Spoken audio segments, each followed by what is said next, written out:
See, I'm starting to remember. We're getting to that point in the semester. Maybe I'll do things somewhat correctly.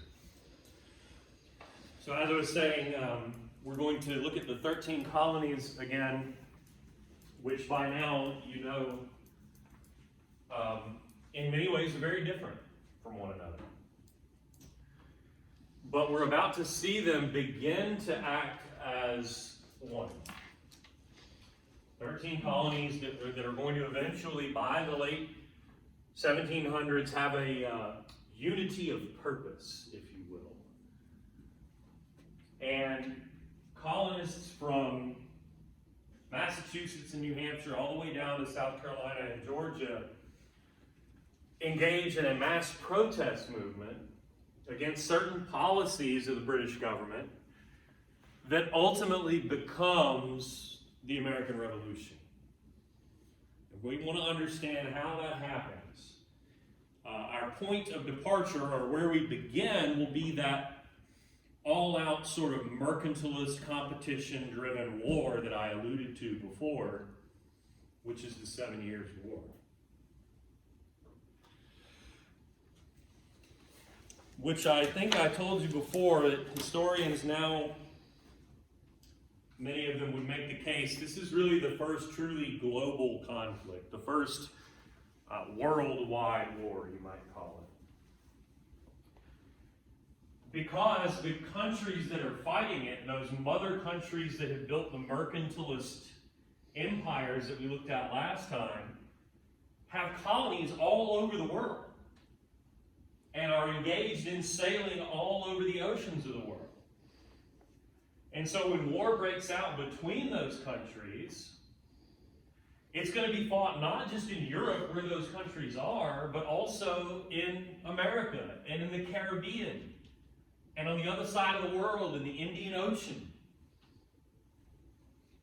Believe it or not, it actually starts in America, or rather the spark that kicks it off. There's all kinds of underlying causes that have been building for decades, but the incident that sort of sparks the outbreak of this war, the actual outbreak of hostilities, occurs in the colony here in America, on the frontier, where, you know, this map is misleading, although it does show you that the British and the French had overlapping claims. What it doesn't show you with these color coding and lines is most of this interior here that the French claim as French Louisiana, which would include way more than just the state of Louisiana, the entire Mississippi River Valley, Great Lakes region, Midwest we call it now. It doesn't show you that most of that is inhabited by and claimed by Native Americans, including this shaded land that the British claim as theirs and the French also claim as theirs. So you've got triple overlapping claims to a lot of these areas. It's going to lead to the outbreak of hostilities here, and it involves that individual at top center, an officer in the British Army. Do you recognize him? Harder to recognize because he is in a British uniform and not the uniform of the Continental Army. George Washington. And we forget that before the Revolution, these people that become great figures in American history were British subjects. And in the case of George Washington, an officer in the British Army. At that time, very young, but given an important task by the colony of Virginia here, which claims all of this territory as their own, but so too claim that territory the French. And of course, living there are Mingo Indians and various other Native Americans. This would be across the Appalachian Mountains, which run here, and into the Ohio River Valley there, what's nowadays western Pennsylvania and eastern Ohio. He was sent there with a small group of soldiers by the colony of Virginia to sort of stake Virginia's claim to that territory because they heard the French were building a fort there. And they were, which would be called Fort Duquesne, which sits right there. There's two rivers that come together there to form the Ohio River. It's where the city of Pittsburgh is today. And Washington was given sort of strict instruction not to go and pick a fight, so to speak. Don't go attack the French, just kind of, establish that this is our territory and we have an armed force. Kind of what we call it a show of force today. But he screws it up. He had some Indian guides with him, as anybody would if you were in somewhat unknown territory. They know the land better than anybody. And they encounter a small detachment of French troops, like not the main force, but just a little handful of troops marching around that same wilderness. There's a skirmish, they take those troops prisoner, and Washington did not communicate effectively enough to the Native Americans. We're not here to start a fight, and also our rules of engagement are not that we immediately execute prisoners, which is what they did. They scalped them. Word gets back to the larger force of French soldiers at Fort Duquesne. They retaliate against Washington and his force, and more or less force him to tuck tail and run back to Virginia, having failed in his mission to not start a fight. The French are upset enough about this that this leads them to declare a war on Britain. Other mother countries jump in on one side or the other, and now we have the outbreak of what becomes a 7 years long war, which, as I said, will be fought in different what we call theaters. When I say it's fought in Europe, well, that's a European theater of war. It's fought in the Caribbean, well, that's a Caribbean theater. It's fought in North America, where it is sometimes has been known as the French and Indian War, a name which is used less and less because it is misleading in that it's a war between the French and British in which both sides have Indian allies. Native Americans have to kind of pick and choose a side if they're going to participate. And it is a war ultimately that the British will win. There are other countries involved, like for example Spain, but if we talk about who gets what and who's the big winner and who's the big loser, the British are the big winners and the French are the big losers. And everything you see there in blue that had been French territory, claimed by the French, much of it, yes, inhabited by Indians, is going to be Britain's. Britain gets claim to all the French North American territories east of the Mississippi River, including French Louisiana, east of the Mississippi, the entire Great Lakes region, in other words, and all of French Canada from the Great Lakes up through the St. Lawrence River Valley. France loses, therefore, all of its colonial possessions in the New World with the exception of its sugar islands. And there are some other claims that change hands, but those are the important things to note. Now, that being said, this war, as they had expected it would be, was very nearly ruinously expensive, even for the victors. Very expensive for the British.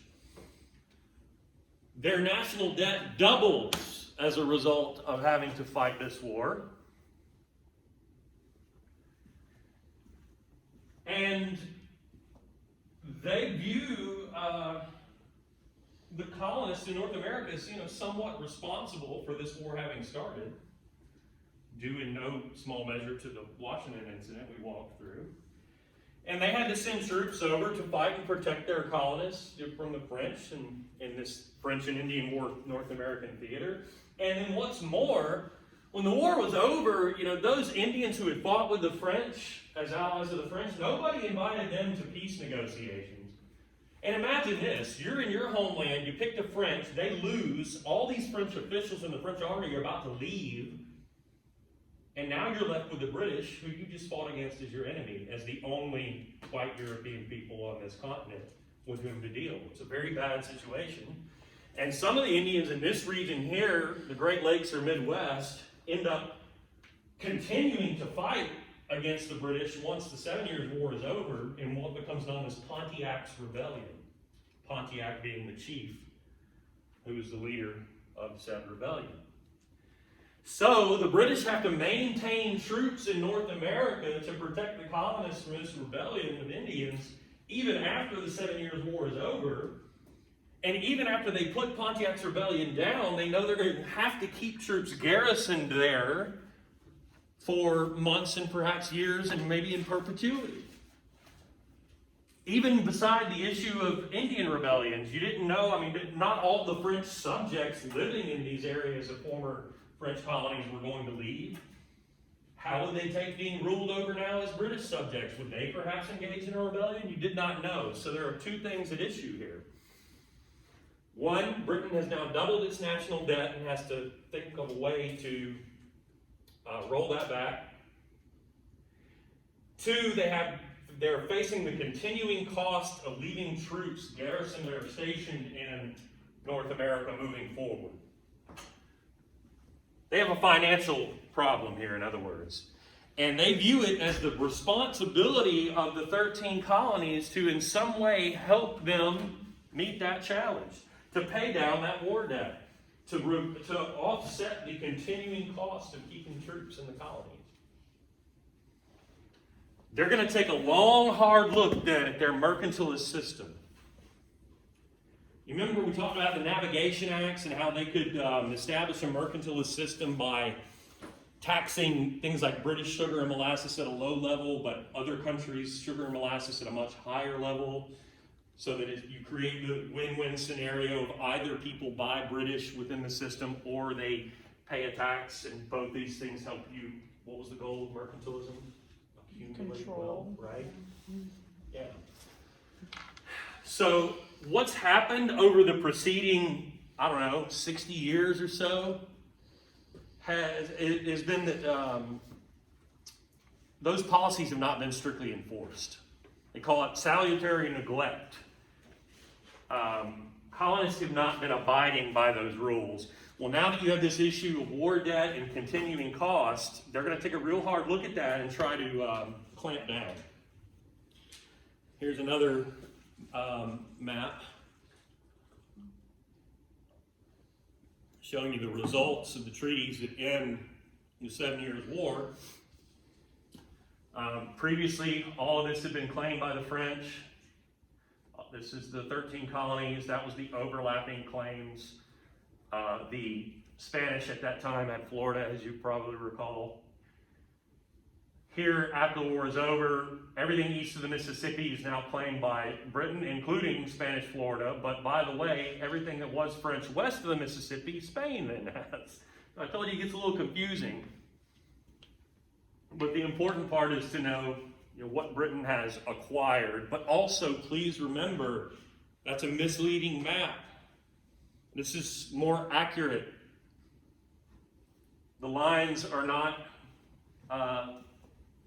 always clear in terms of who claims what. And remember, this territory may now be claimed by Britain, but it's inhabited by Choctaws and Creeks and Chickasaws and the Shawnee and the Illinois, the Miami and the Ojibwe and the Iroquois up here. And here, one last thing about the end of the 7 Years' War and British policy. Look at this line.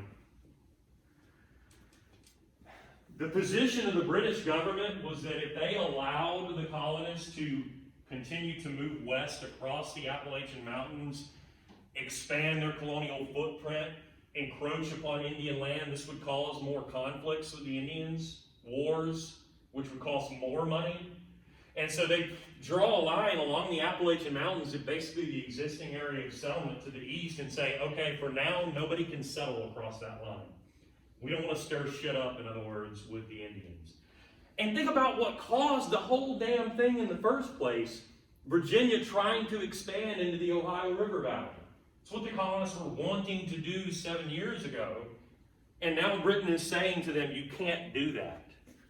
This is important because it begins to plant that seed, or to grow that seed that had already been planted, of animosity, of the colonists being unhappy with the policies coming from Parliament and the King. Does that make sense?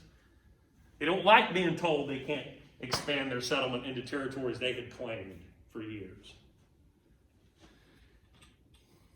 And don't forget that is, though, who's calling the shots here. These colonists are subjects of the King, the time King George III.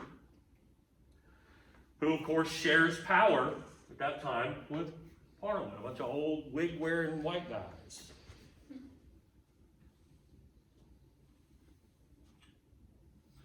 How will those individuals try to solve this debt crisis?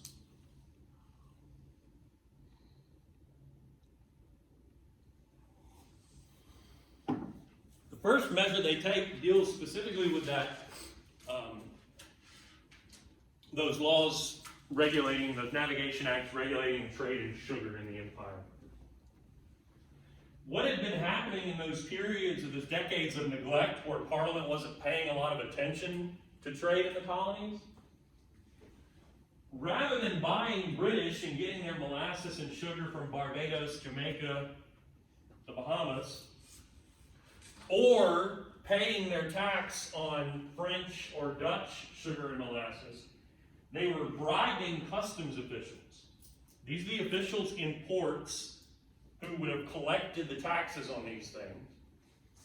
They're paying them off so that they can continue to import French and Dutch molasses and not pay the tax on it.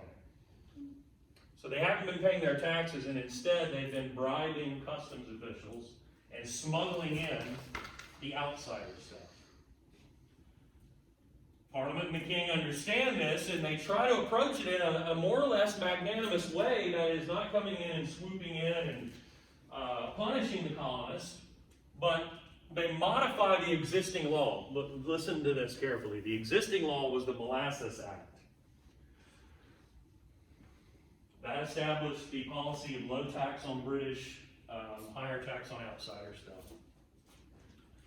And they passed in what's called the Sugar Act. So the Sugar Act did not establish the taxes on sugar and molasses, it modified them. It actually lowers the tax on British stuff. Because the argument being made, especially by rum makers in Boston, Massachusetts, was, look, even if we pay the existing tax on the British stuff low as it is compared to the other stuff, it's too much, and our rum will cost too much when it's passed on to the cost of our finished product, and we'll be pushed out of the Atlantic world market and rum. It's too expensive. So they say, okay, we'll lower it. We'll lower the tax on British sugar and molasses, but that will come with a strict enforcement policy. It's like my approach to the quizzes. Like, it's open book, open note, but a strict enforcement of no plagiarism. What they do is they empower the British Royal Navy to go after these smugglers, to also monitor these customs officials. And anybody found to be a part of any smuggling scheme would be tried in royal courts. That is, not local courts in places like Boston where local people would look at these smugglers as just trying to make a living and probably let them off. No, you get tried in a royal court of officials from Britain who are going to drop the hammer on you, throw you in jail. So a lowering of the tax to make it more palatable, but coming with strict enforcement. And this does begin to cut down on the smuggling. But it was not going to be enough. The significant takeaway here, other than maybe bringing some animosity for people who were engaged in these smuggling schemes, is that this alone was not going to solve a doubling of your national debt and continuing cost of troops in the colonies. So the following year, Parliament passes the Stamp Act. This is something different.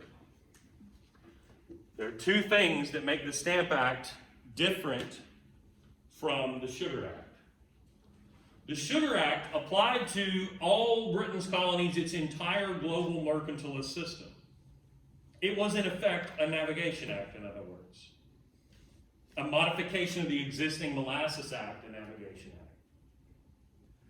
The Stamp Act, on the other hand, only applies to the 13 North American colonies. It singles them out, in other words.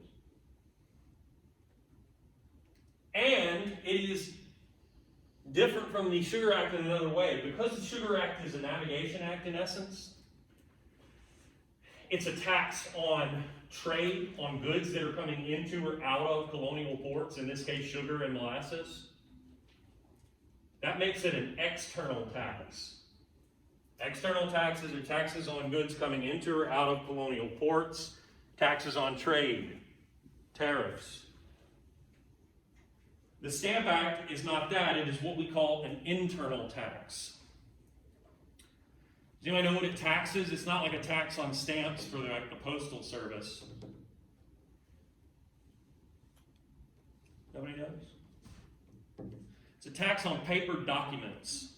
Anything published or circulated in the colonies would have to have a stamp affixed to it. What you did is if you published a newspaper that was printed on paper, if you published books or pamphlets, if you dealt with any kind of official documents like a license to run a tavern, or a deed to a piece of property, or like a marriage license, or any kind of court documents, even down to playing cards made of paper in a certain form in the time before plastic.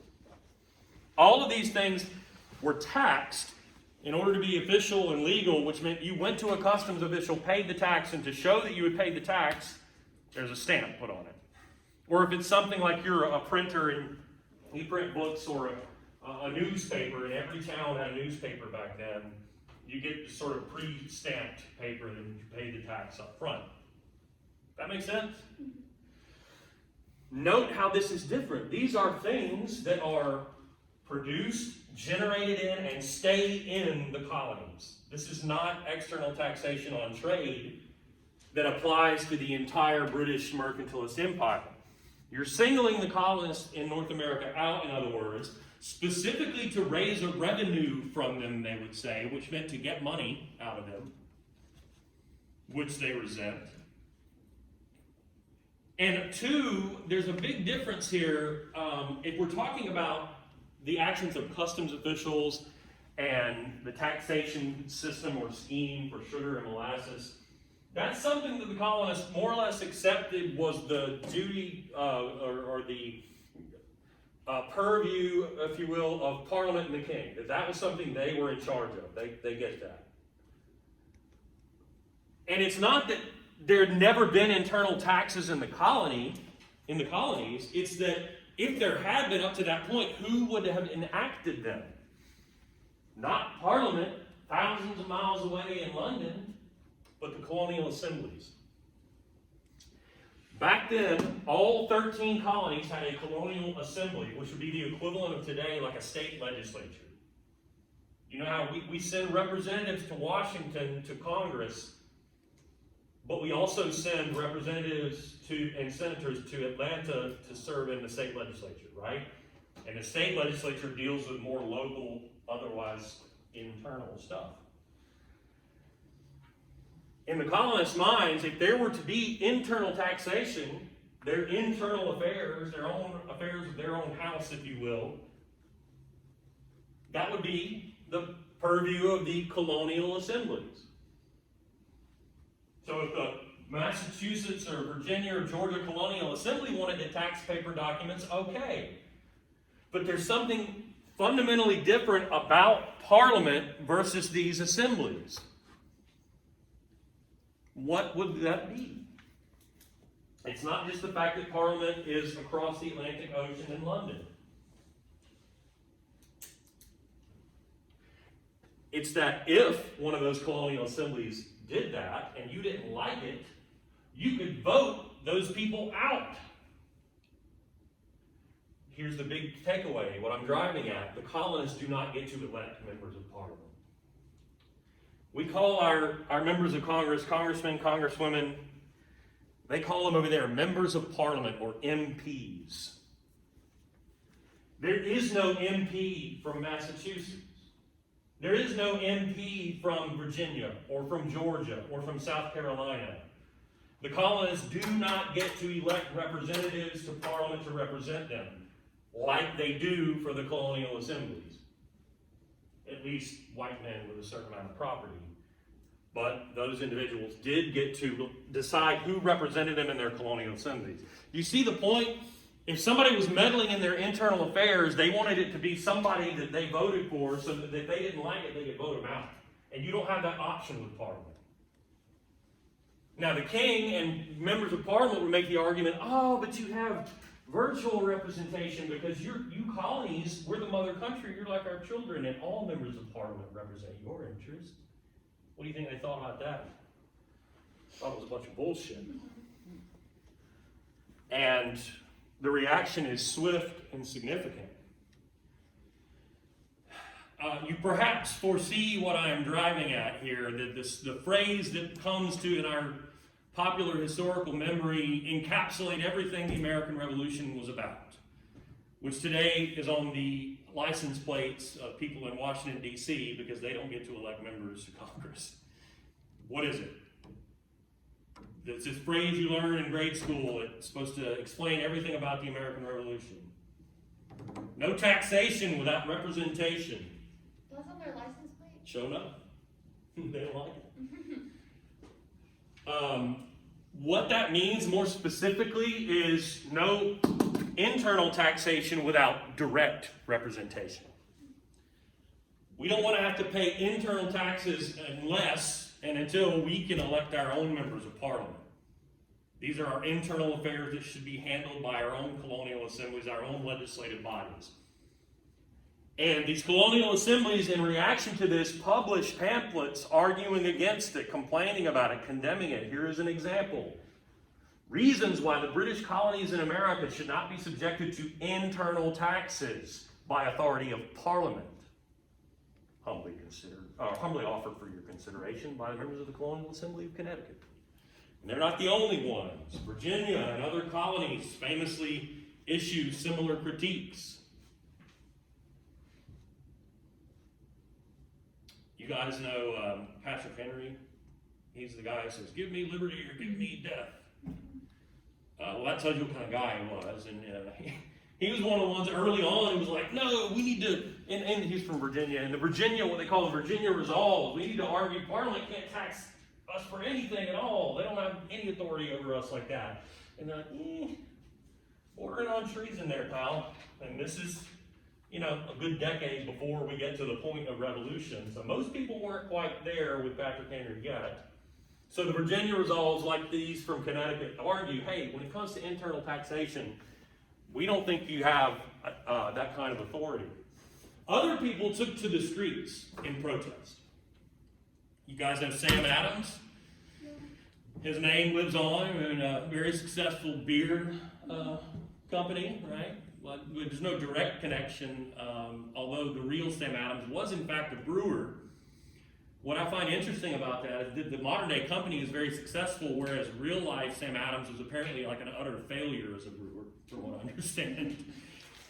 What he was good at, though, even though he's a sort of well-born, Harvard-educated, wealthy guy, he was good at sort of connecting with common people. And he's in Boston, by the way. And he was very good at going into the taverns, which, yes, would serve beer and alcohol, generally speaking, but were not like just places you would go to get wasted. Taverns were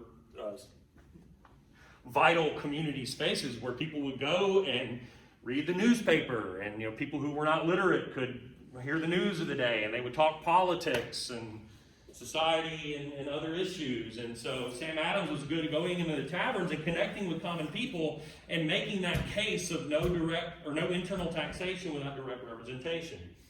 And he says, hey, I'm thinking of organizing, why not join me? And the Sons of Liberty are born.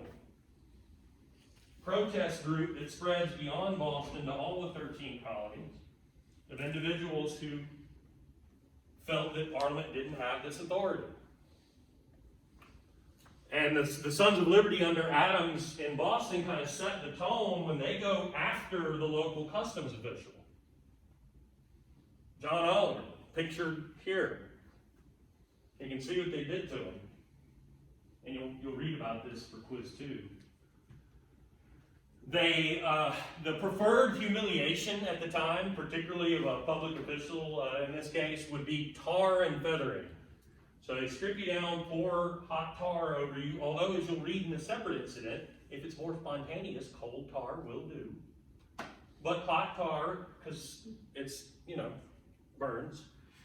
And while you're sort of writhing around from the hot tar being poured on, they throw goose feathers all over you, so you look like a fool. It's a public humiliation. And how could someone in a position of authority resume or maintain that position of authority with respect after they have been so humiliated? But they actually take it a step further. You see this? What they call the Liberty Tree. They threaten to hang this man. And as was perhaps not surprising, he resigns. And also probably not surprising, there was not anybody willing to take his place. And so what happens is the Stamp Act tax goes completely uncollected in Massachusetts because there's nobody to collect it. Because they have engaged in, in essence, an act of terrorism to force this man to resign. And they do other things. They march through the streets lamenting the death of liberty. And what does liberty mean after all? Liber, as in liberty, liberalism, liberal democratic republic. Freedom. So they begin to, the very beginning of this movement, counts these kinds of taxation schemes as restrictions on their freedom. That's very important, how they conceptualize this. Taking away our freedoms. They even start to use the language of Parliament trying to enslave them. The governor of Massachusetts at the time was a man named Thomas Hutchinson.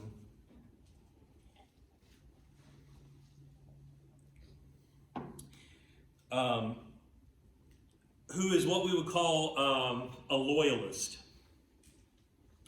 Some colonial officials are sympathetic to the protesting colonists whom they live among. Most of them, or many of them, born among. And others are sort of more hardline, loyal to Parliament and the King and their policies, and dead set on carrying those policies out. Hutchinson would fall in the latter category. And so they attack his home, along with the offices of various other officials of the colony, the printing presses of any newspapers that they deemed to be too loyalist and not supportive of their cause. And so it probably should be said here that there's an element of violence to this movement from the beginning. Finally here, delegates from a majority of the colonies, not all, but a majority of them send representatives to what becomes known as a Stamp Act Congress. Congress in this case meaning a convening of individuals representing the different colonies to discuss how they could work together to combat these policies they didn't like. So we already begin to see them coming together as a result of the Stamp Act crisis. Questions?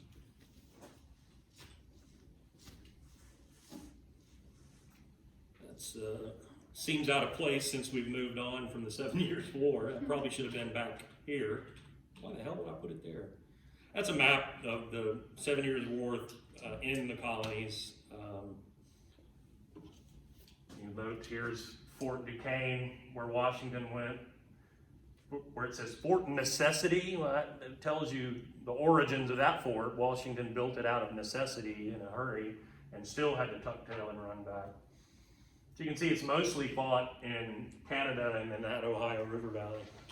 So what is virtual representation? Virtual representation is the response that the colonists initially get from Parliament and the King. They claim that the colonists are virtually represented by all members of Parliament, which the colonists see as a, if you'll excuse the phrase, bullshit argument.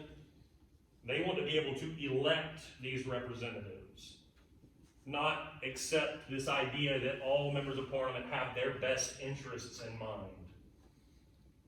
Remember the metaphor of a mother country in the colonies like her children. They're like, oh, you're our children. Of course all members of Parliament are concerned about your best interests and well-being. They don't buy that. Any other questions or anything else need to be clarified from that one? Okay. Well, one last thing on the Stamp Act, Parliament repeals it. What does that mean, repeal? Maybe gets rid of it? Gets rid of it, absolutely. So, in the minds of the colonists, that is a great success. And the lesson that they take from that is, hey, if we don't like something like the new taxation scheme, we can protest against it and Parliament will repeal it. But more ominous and more telling was the fact that Parliament simultaneously passes a declaration, issues a declaration that said that we can tax whoever we want in this empire, any British subjects, for any reason we want. In other words, they flatly reject the argument of no internal taxation without direct representation. And they begin to look at other ways of raising a revenue, specifically from these 13 North American colonies. And the result of that thinking is a series of laws known as the Townshend Acts. Townshend was what they call the Chancellor of the Exchequer at the time. That's the equivalent of our Secretary of the Treasury, the fellow in charge of the money.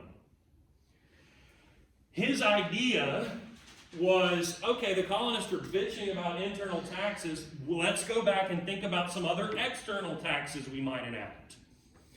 Let's think about things that the 13 North American colonies import from other parts of our empire. Things like glass, things like lead.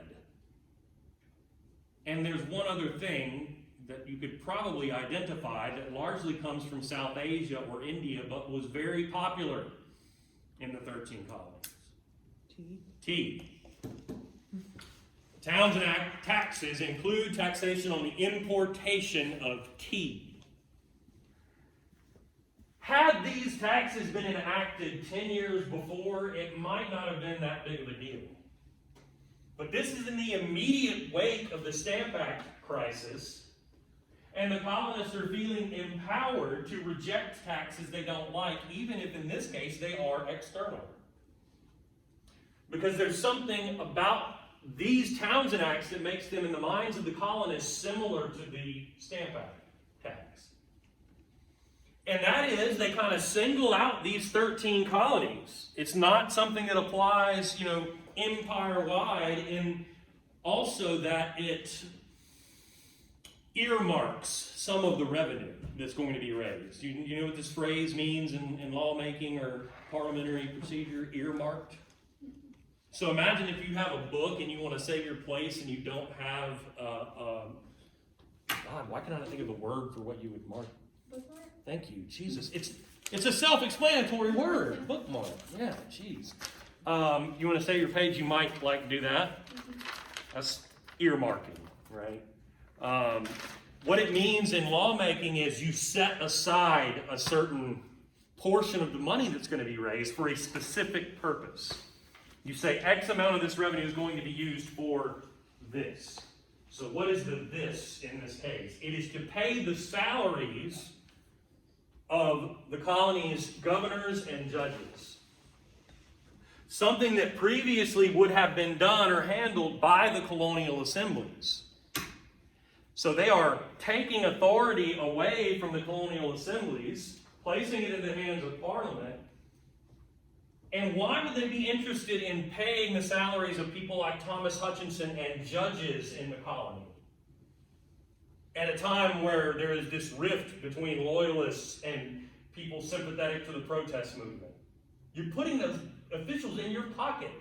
Their livelihood now depends upon you, Parliament, not the colonial assembly.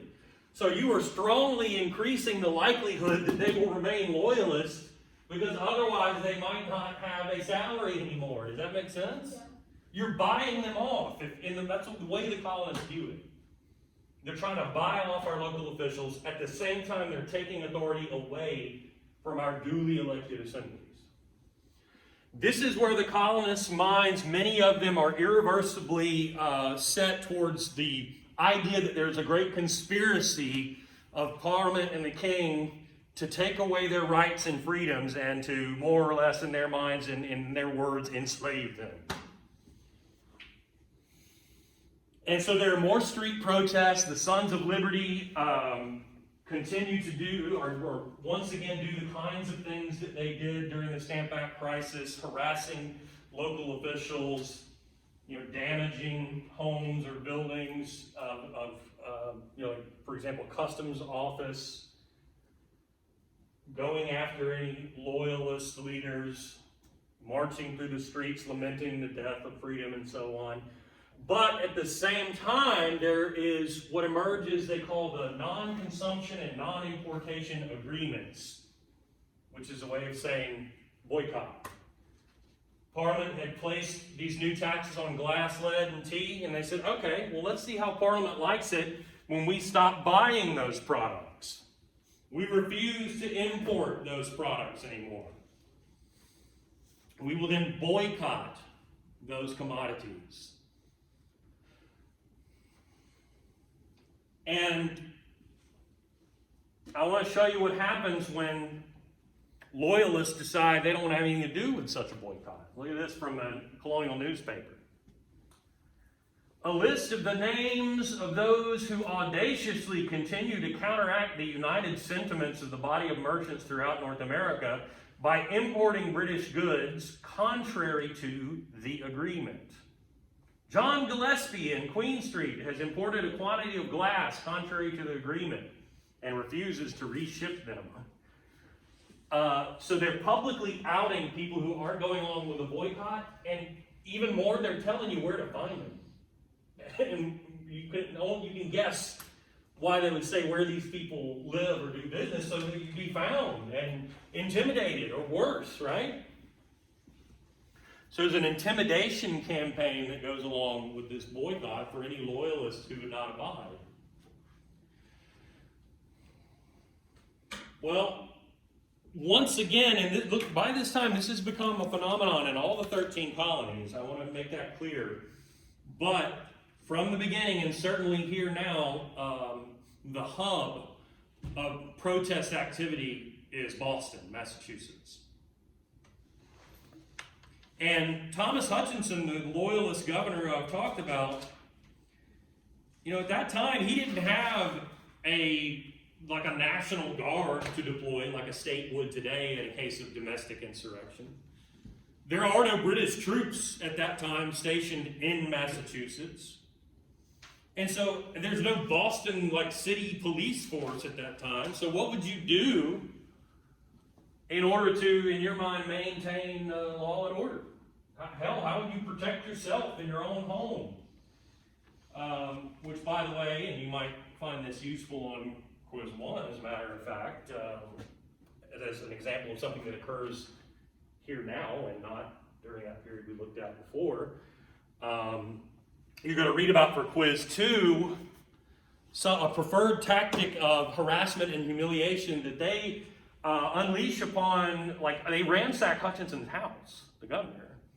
But also, too, you'll read about a woman who continued to sell tea contrary to the agreement, and they went to her house and they smeared shit on it.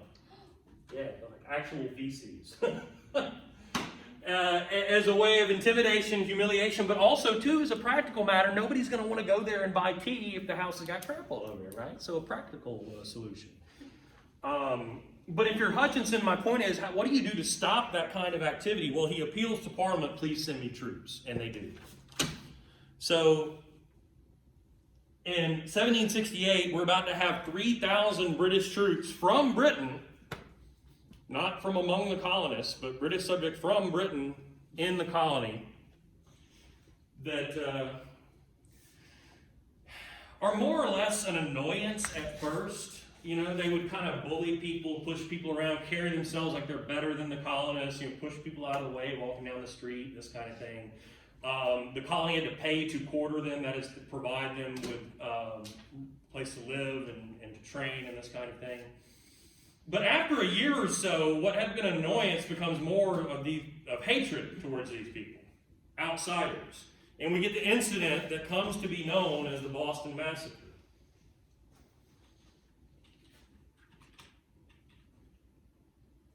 So the scene here is that that in the background is the Customs House in Boston, which I mentioned would be a preferred target of these protesters.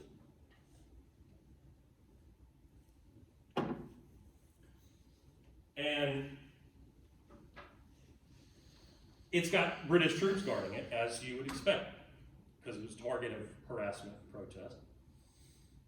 A small group who one night in the winter become the subject of much taunting from a unruly gathering of colonists who maybe among them had been in the taverns and had a few pints,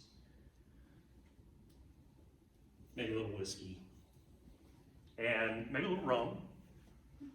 And they're hurling at first just insults at these troops, taunting them, right?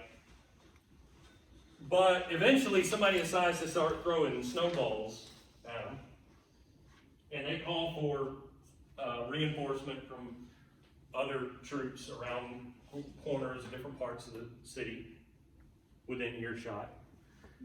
And so the group of troops grows, but so too does the group of unruly colonists, which eventually becomes more or less an angry mob.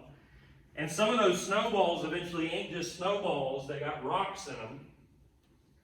And so things are turning violent. And eventually these troops are surrounded and they start to panic. And at some point somebody fires. Colonists are unarmed, save for the rocks. So one of the British troops fires, and then reportedly someone yells fire, though that is disputed.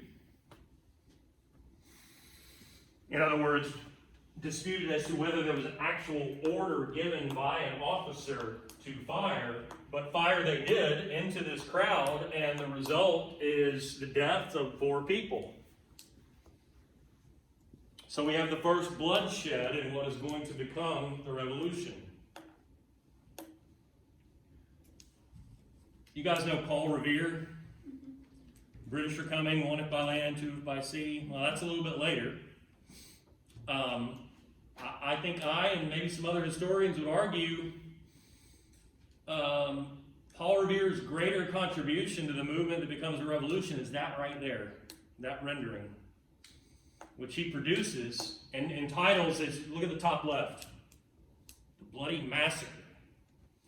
What do you see that's different in that portrayal of this incident than what I just described to you?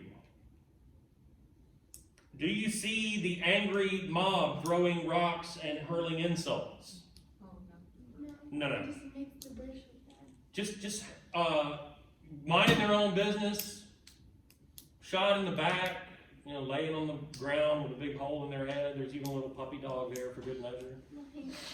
But they're doing nothing but milling around and standing there, right? They're not a threatening mob. Now, what about on the other side? Scared and anxious British soldiers surrounded and panicking? No. Look at the expressions on their faces. They are lustily, happily murdering these people. The looks on a couple of those guys' faces, they are loving murdering some Bostonians for no good reason whatsoever. And there's one more thing happening on that side that's really important too. You see it? Given what I was saying earlier about the ambiguities and questions about what occurred. There was an officer in the back very clearly giving the order to fire with the raised sword. No ambiguity at all.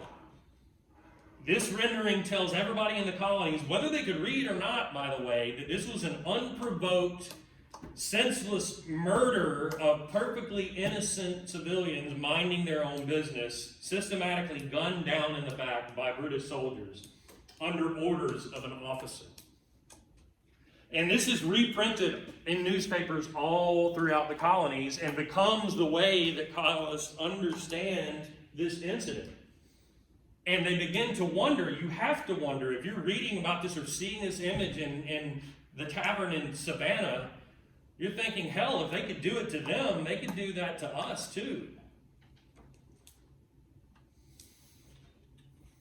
Here's a more modern rendering of probably more like what it looked like.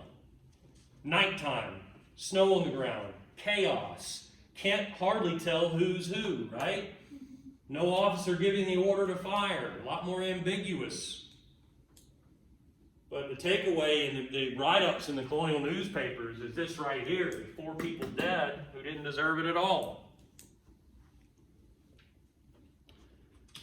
And that's the portrayal of the incident. So what's the response then?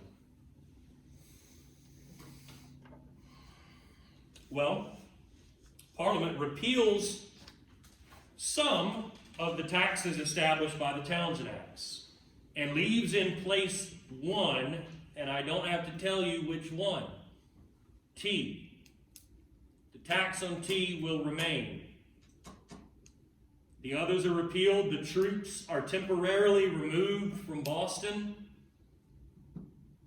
A couple of them are put on trial, though they end up getting only a slap on the wrist, as we would say. Interesting tidbit on the side, you know who defended the troops in that trial? Boston lawyer named John Adams, who would later become an American president. So the lines are not so neatly drawn yet. So we move forward into the 1770s, and I just want to stress two things. One, just because the troops were removed from Boston didn't mean that tensions just magically went away. And two, the colonists didn't quit smuggling after the enforcements put in place by the Sugar Act. And they here, in this case, continue to smuggle tea. In fact, by the early 1770s, 86% of tea in America was smuggled Dutch tea. And tensions remain. There continue to be incidents between the British Navy and merchant ships that are smuggling in stuff like this tea. Some of them violent incidents. So don't let the removal of troops from Boston fool you into thinking that things have really cooled down. Tea time. So under mercantilism, the governments, mother countries made use of monopolies. Preferred companies that would be given full control over trade of a certain good. In the case of the British and tea, that would be the British East India Company. And they would get tea, as I said earlier, from India, from South Asia, on the other side of the globe. They would bring it through British ports in Britain, where it could be stored, warehoused, processed, taxed. And then merchants of the company would ship it to North American ports where it would be sold. And theoretically, colonists would pay a tax on it, though that's not what they're doing. 86% of it is Dutch tea being smuggled in illegally. So the East India Company is hurting. They got a shitload of tea warehoused in London that they can't sell. Parliament acts to bail them out with the passage of the Tea Act. Now note here, similar to the Sugar Act, the Tea Act does not establish the tax on tea. Tax on tea was a Townshend Act, already in place. So what then does the Tea Act do? Well, I said it was a way of trying to bail out the East India Company, but how? So what it does is allows the company to ship and sell directly to the colonies,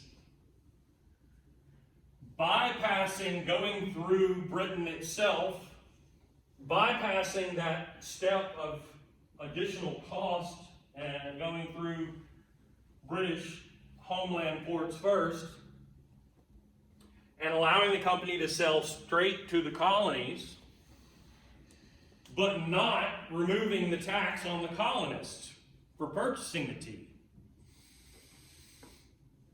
And remember, what was it about the Townshend Acts that really pissed the colonists off or made them think in conspiratorial terms? Remember the earmarking? And the fact that this revenue goes to pay the salaries of governors and judges? Well, they're still aware of that. And so, there are renewed protests in response to the passage of this Tea Act, most notably in Boston. In other ports throughout the colonies, merchants and dock workers simply refused to offload the East India Company tea when it got into the port. And in some cases, the ship's captain has said, okay, we've been here for X number of days, we're going back. They won't offload it. In fact, most ports had rules that said a ship could only sit in that port for X number of days, so when the time is up, you give up. Well, Hutchinson won't allow that in Boston. Remember, he's a hardline loyalist.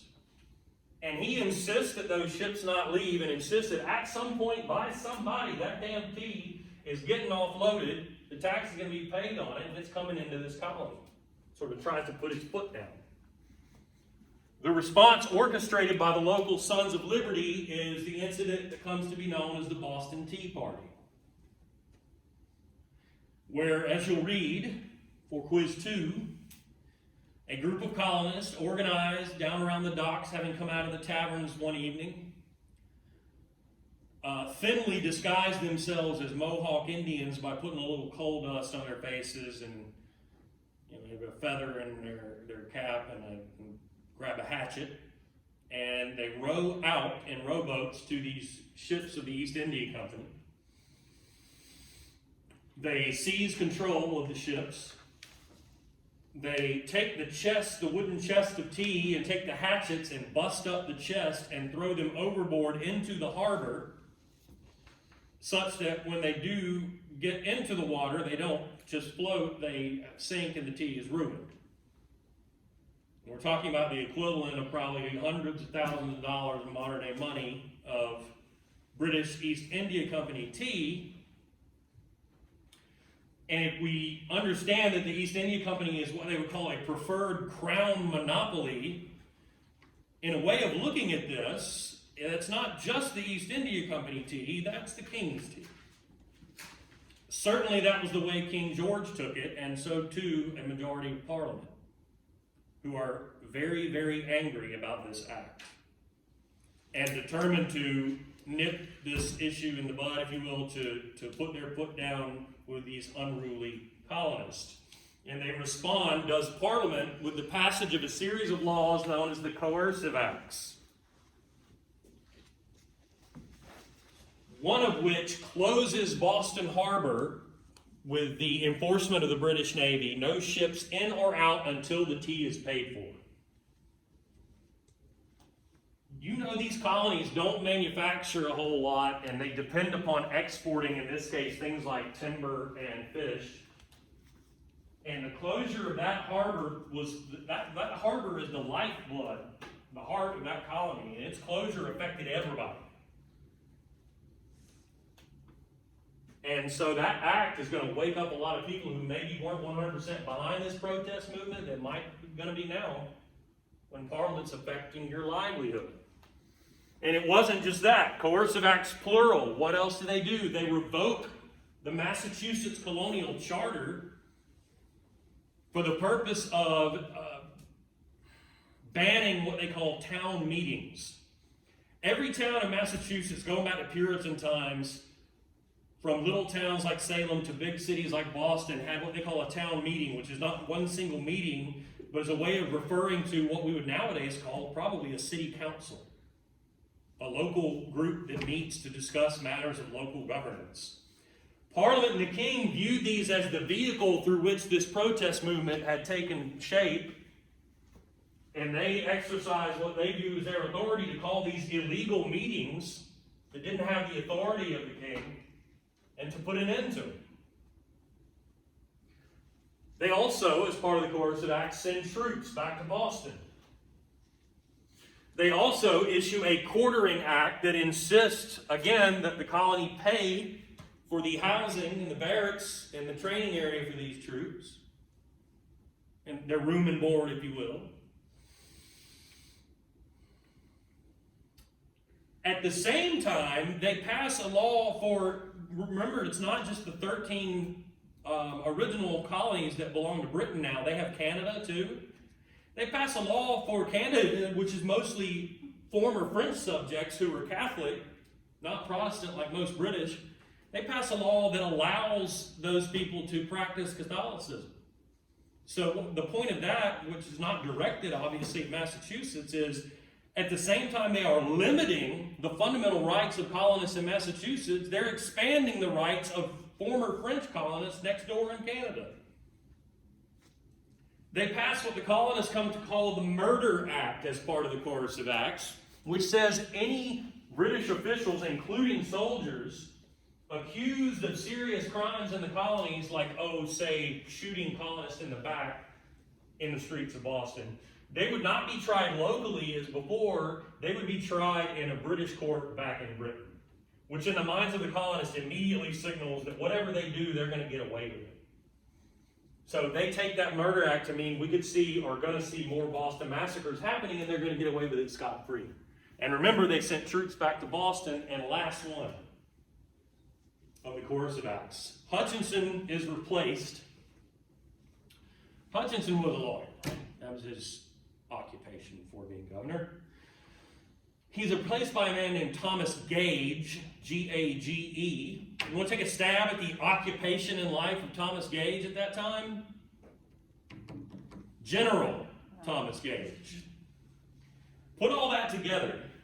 Murder Act, troops come back, new governor is a general in the army, harbor is closed, enforcement by the British Navy, charter revoked, no town meetings.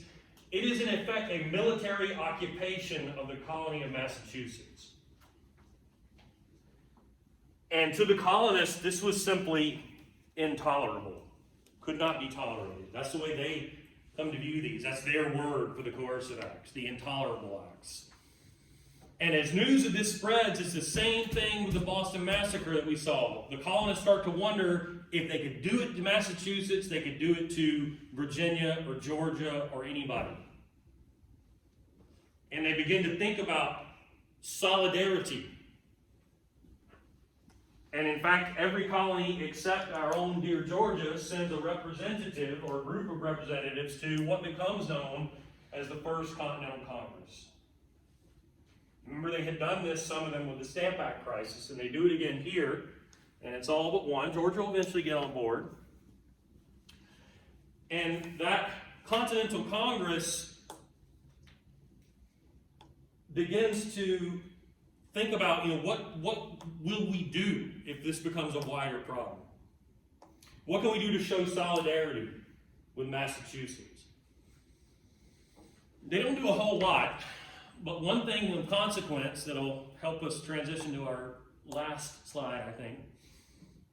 They send those delegates home after this meeting and they say, tell your local people to start training as militia, to arm themselves for what happens if they send troops to your colony and into your town and your backyard. How will you meet that threat? Rendering here of the First Continental Congress, cartoon depicting liberty, as often was the case, as an innocent, in this case, half-naked woman being subjected to leering and what would be the word, violation. And in the pocket of that one individual pouring the tea down her throat is the act closing Boston Harbor. So it's a cartoon reaction, then, in other words, to the coercive acts.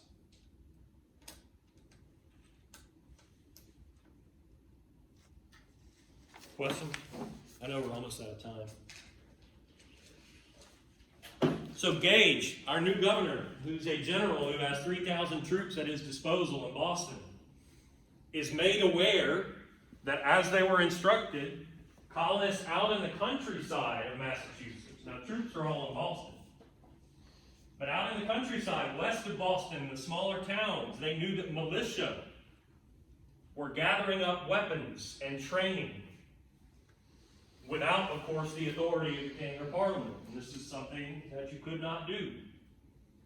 And Gage is put under orders to take half of his force from Boston and to march out there and to get the guns, to seize the guns, specifically in the town of Concord. Now, you've had a chance to jot these bullet points down, hopefully, and I'm going to bounce back to just the map, if that's okay.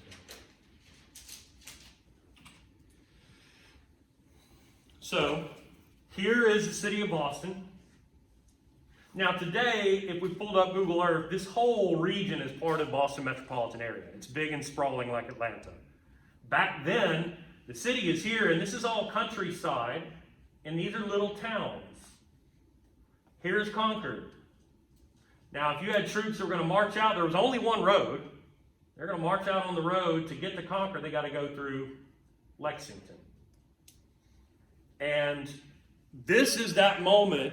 It's the colonists have considered this possibility, of course. This is that moment where Paul Revere, for some reason, gets all the credit. People forget that he was part of a whole scheme involving multiple people. But for whatever reason, Paul Revere is the guy who is credited with, riding out and warning these people in both Lexington and Concord, hey, British troops are coming. I always find it funny that they quote, the British are coming. Well, Paul Revere and all the other colonists are also British. More importantly, it would be, hey, British troops are coming from Boston with General Gage. Be ready. Coming to your town, threatening your freedom, your property, your family. And when they arrived that morning in Lexington on the town green, there stands the local militia. Think about this scene. On the one hand, you have soldiers from Britain itself that are trained veterans of the most powerful, probably, fighting force on the planet at that time. And on the other hand, you got farmers and lawyers and tavern keepers and that kind of thing. Not a fair fight. But here is the moment at which the so-called shot heard around the world. Similar to Boston Massacre, nobody knows who fired, or was an order given to fire. But when you have a bunch of people standing around with guns on both sides and somebody fires, typically it leads to more firing on both sides. And such was the case here, and a few of the colonists are killed before those troops march on to their objective, which was Concord. And a similar incident ensues there, and a couple of the British soldiers are killed before they eventually do seize some of the weapons and turn back for Boston. Here's where it gets real interesting, though. This is not Afghanistan or Iraq or Vietnam. There's no helicopters coming to pick those troops up. There's only one road back, right? And now it's daybreak, and guess what? Word of what has just occurred is spread all throughout the countryside. Those troops are about to have to take that one road back. And what happens now is the Americans are coming. And everybody back then, every farm household probably had a gun of some kind, if for nothing else, for hunting. And who do you think knows this countryside better? And every little twist and turn in that road, everywhere there's a rock wall you could hide behind. And as the line of British troops come by, rise up and pick some of them off. Everywhere there's a corner you could hide. Everywhere, in other words, all those yellow dots, that's an ambush by the colonists against the troops. This is the bloody march back, if you will, which dwarfs the incidents at Lexington and Concord in terms of bloodshed. By the time those British troops, 1,500 in number, got back to Boston, 273 of them had been killed or wounded. So this is not one little incident with a couple of people killed. There's not going to be any turning back from this. This march back, really, and in addition to that, of course, the incidents at Lexington and Concord are the beginnings of what was about to become the American Revolution. All 13 colonies send representatives to a Second Continental Congress, which does beseech the king. They try to bypass Parliament, appeal directly to King George III and say, hey, we can resolve this. Think about repealing some of these things. Think about representation for us in Parliament. And the king says, no. Blows will decide. In other words, there's no solution now but war to put you in your place. And so the Second Continental Congress gives the authority to create a continental army out of these militia. And the guy who showed up from Virginia in his military uniform, more or less making an advertisement of having you gun will lead Continental Army, is George Washington. He will have that unenviable task of besieging the troops in Boston with a bunch of ragtag militia that he's got to create an army out of, and that's where we'll pick up next time. Are there any questions? Thank you for indulging me an extra few minutes. I appreciate it. Have a good weekend. Will I see you on Tuesday or no? I don't think so.